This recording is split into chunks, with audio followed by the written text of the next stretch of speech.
Halo Sobat Nasi, balik lagi dengan Naruto Magang. Nah, seperti biasa Naruto Magang akan membawakan sebuah alur cerita film. Kali ini genrenya adalah survival, yang menceritakan seorang pemuda bernama Keda yang harus mengikuti perburuan untuk pertama kalinya. Tapi sayangnya dia harus mengalami cedera dan ditinggal oleh kelompoknya. Akankah Keda bisa selamat atau malah dia akan binasa? Dan untungnya di dalam perjalanan Keda akan mendapatkan seorang partner baru. Seorang partner yang tidak akan pernah disangka oleh dirinya sebelumnya. Oke, tanpa basa-basi, kita langsung aja alur ceritanya.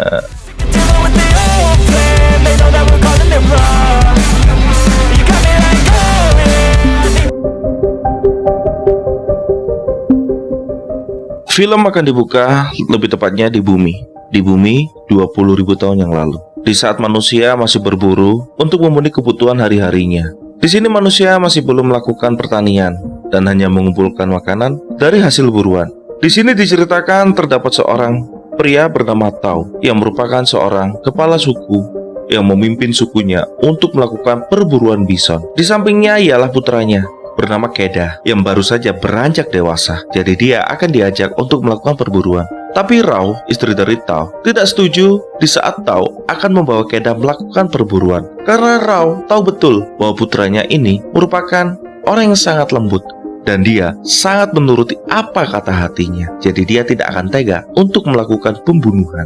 Tapi di sini Tao mengatakan kalau di dunia ini hanya orang-orang yang berani yang akan bertahan, yang lemah akan tersingkir.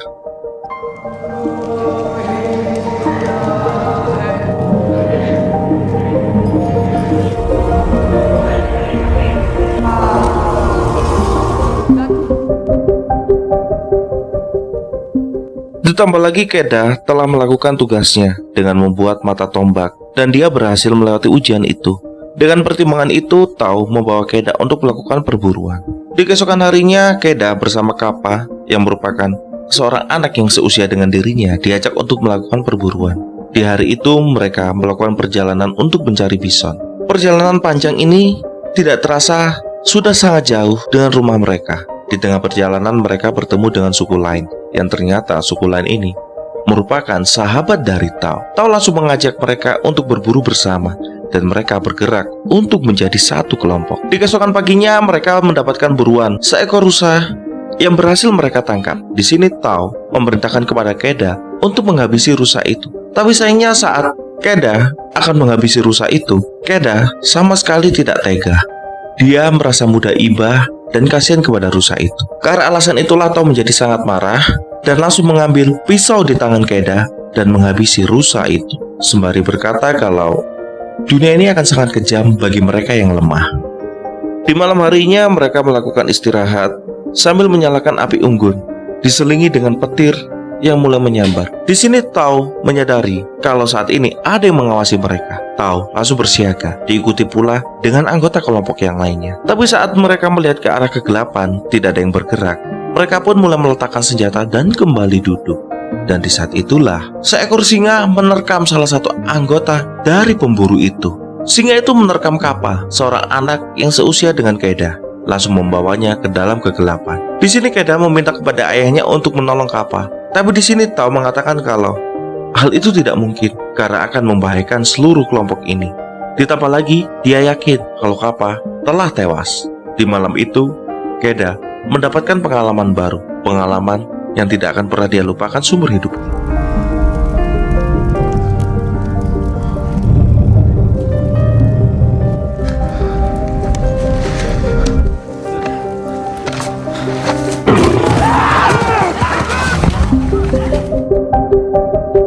Di keesokan paginya sebelum mereka berangkat berburu, di sini Tao membuat sebuah tugu batu untuk menghormati kepergian Kappa yang telah berpindah ke alam lain. Setelah itu mereka pun melanjutkan perjalanan ke tempat yang lebih jauh untuk mencari letak di mana bison itu. Setelah sekian lama berjalan, mereka pun menemukan jejak dari bison itu, dari kotoran yang ditinggalkan di sepanjang jalan itu. Anggota kelompok itu langsung melumuri tombak dan semua peralatan mereka dengan kotoran bison itu untuk mengelabui baunya. Mereka pun langsung melakukan perburuan dan memancing salah satu bison untuk menuju tebing. Di sini Keda berusaha untuk membantu menangkap bison itu, tapi sayangnya tubuhnya terpental dan dia hampir saja jatuh ke dalam jurang. Di saat Tao ingin menolong Keda terjatuh ke dalam tebing itu dan dia pun langsung pingsan. Tao mengira kalau putranya ini telah tewas dan dia merasa sangat sedih dan juga marah dan berusaha menolong putranya ini. Tapi dia langsung dicegah oleh anggota kelompoknya agar tidak melakukan hal yang bodoh dan mengikhlaskan kepergian dari Keda ini. Tanpa disadari oleh Tao, Keda hanyalah pingsan. Setelah itu anggota kelompok suku dari Tao membuat tugu penghormatan kepada Keda. Kemudian mereka beranjak pergi setelah melakukan perburuan. Sementara itu Keda yang berada di dalam jurang terlihat masih pingsan. Lalu datang seekor burung bangkai yang ingin memakan dirinya. Tapi kemudian Keda tersadar dan langsung membanting dan melemparkan burung bangkai itu menuju jurang. Di sini Keda langsung memanggil ayahnya, tapi tidak ada yang menjawab. Di sini Keda sadar kalau dia telah ditinggalkan oleh kelompoknya. Di malam itu terjadi hujan petir dan juga badai. Di sini Keda menyadari kalau tebing di bawahnya telah menjadi sungai, dan ini adalah kesempatan terakhir untuk dirinya agar bisa keluar dari tebing ini. Dia pun meloncat, dan untungnya langsung jatuh ke dalam air itu. Saat tersadar, dia sudah berada di tepi sungai, dan dia selamat dari terjangan itu. Keda langsung membalut lukanya dan berjalan menuju tempat terakhir kelompoknya berada. Tapi sayangnya dia telah ditinggalkan. Yang dia temukan hanyalah tumpukan batu. Keda tampak kebingungan, karena ini adalah pengalaman pertamanya tersesat sendirian tanpa kelompok. Dia pun berjalan, tapi baru sehari dia terpisah dari kelompoknya. Dia harus bertemu dengan sekelompok serigala. Keda menyadari kalau ini adalah sebuah bahaya. Jadi dia bergegas untuk naik ke atas pohon. Tapi serigala itu langsung mengejarnya dan menahan kakinya dan akan menggigitnya.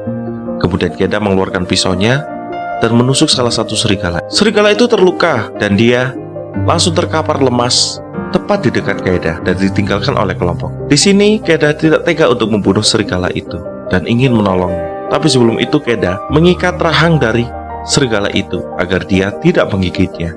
Kemudian Keda langsung membopong serigala itu pergi dari tempat.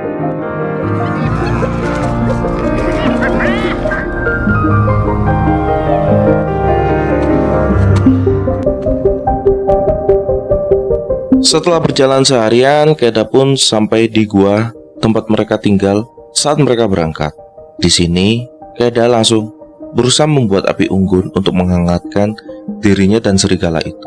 Tapi setelah sekian percobaan, akhirnya Keda sadar kalau dirinya telah gagal. Kemudian dia pun tertidur. Di keesokan paginya, saat dia terbangun, Keda melihat serigala itu menatap ke arah dirinya. Kemudian dia pun beranjak dan mengingat bahwa dia harus menyembuhkan kakinya. Kemudian Keda pergi keluar sebentar untuk mengambil beberapa tanaman yang bisa dia ambil sebagai obat di kakinya. Setelah dia menyembuhkan lukanya, dia pun membagi air yang telah dia ambil kepada serigala itu. Walaupun awalnya serigala itu masih belum bisa percaya dan tampak marah saat didekati oleh Keda.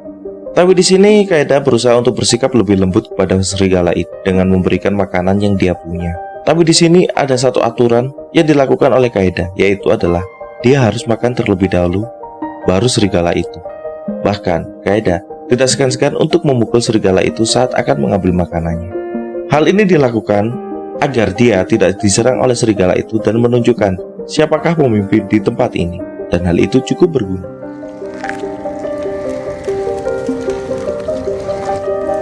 Tinegara kotmi, tashanenti, kalamama kami.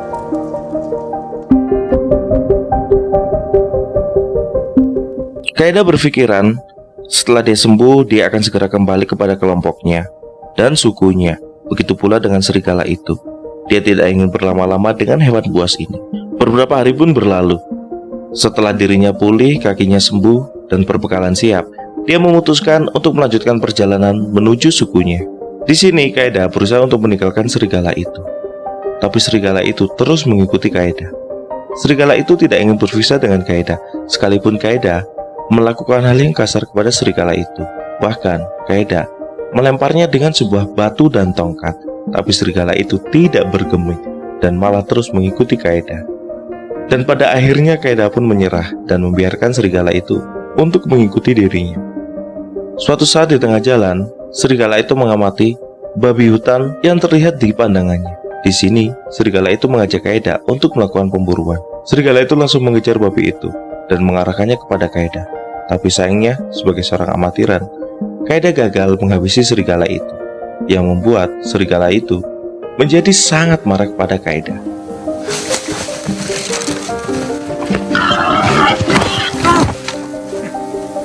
Vinetayanti. Menahara. Ilmi.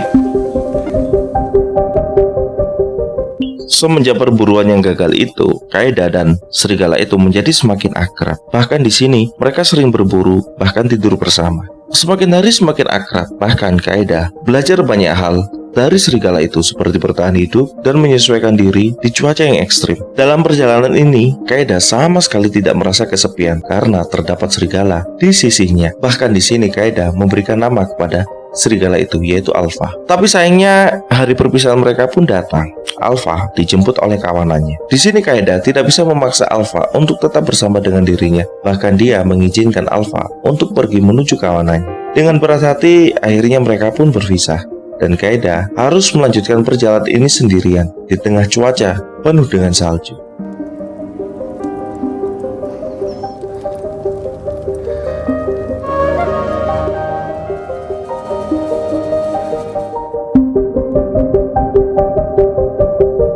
Setelah perpisahan itu, hari-hari Qaeda semakin berat saat melewati jalan pulangnya. Di tengah kedinginan di musim dingin ini, dia mendapatkan bayangan dari orang tuanya. Karena itu, Qaeda harus segera kembali pulang untuk segera menemui orang tuanya. Di tengah perjalanan, di tengah keputusasaan dan kedinginannya, tanpa sengaja Qaeda melihat Alpha bersama kawanannya sedang berburu. Di sini Qaeda berusaha untuk menghampiri Alpha dengan cara berlari. Tapi sayang, Qaeda lupa kalau dia sedang berada di atas danau es. Esnya pun retak. Qaeda terjatuh dan terperosok. Alpha yang menyadari itu langsung mengejar Qaeda dan memecahkan es dan menarik Qaeda keluar dari tempat itu. Di sini Qaeda terlihat sangat kelelahan. Dan sejak saat itu, Alpha akan menemani Qaeda terus sampai dia kembali ke kawanannya. Di tengah perjalanan yang bersalju ini, mereka dihadang oleh kawanan Hyena. Karena dirasa tidak bisa menang, akhirnya Alpha membawa Qaeda menuju sebuah gua yang ternyata gua itu adalah gua sarang macan. Qaeda hampir saja diterkam, tapi Alpha berusaha menolong Qaeda. Alpha harus melawan hewan yang lebih besar daripada dirinya. Di sini Alpha cedera dan hampir saja mati. Tapi kemudian Qaeda langsung menghunuskan busurnya dan anak panah pun meluncur tepat menuju tubuh harimau itu yang membuat harimau itu langsung lumpuh. Tapi sayangnya Alpha terluka karena perkelahian itu. Begitu pula dengan Qaeda yang dirinya terlihat pucat karena kedinginan. Tapi mereka harus terus melanjutkan perjalanan bila mereka ingin selamat dari tempat itu.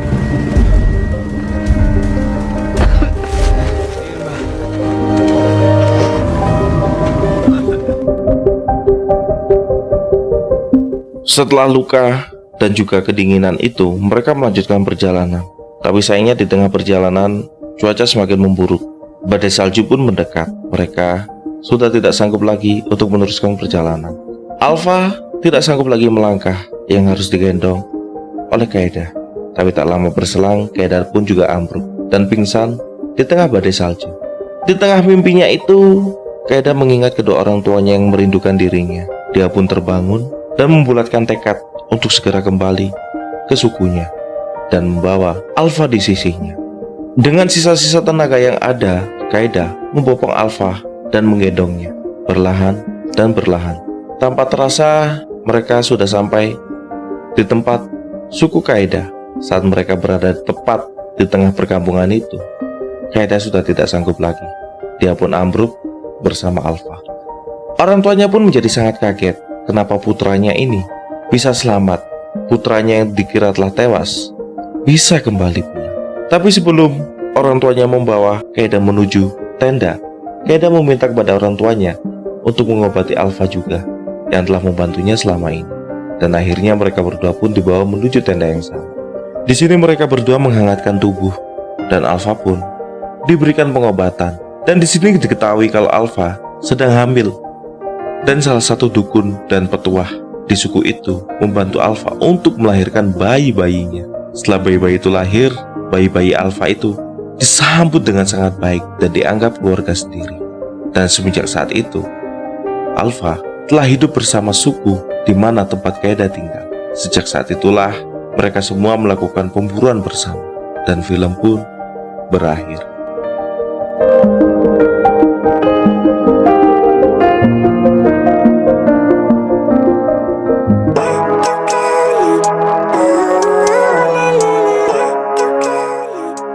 Nah, itu tadi adalah alur cerita dari Alfa. Semoga kalian terhibur dengan alur cerita kali ini. Jangan lupa like, subscribe, Berkas Film juga bisa. Thank you for watching. See you next video.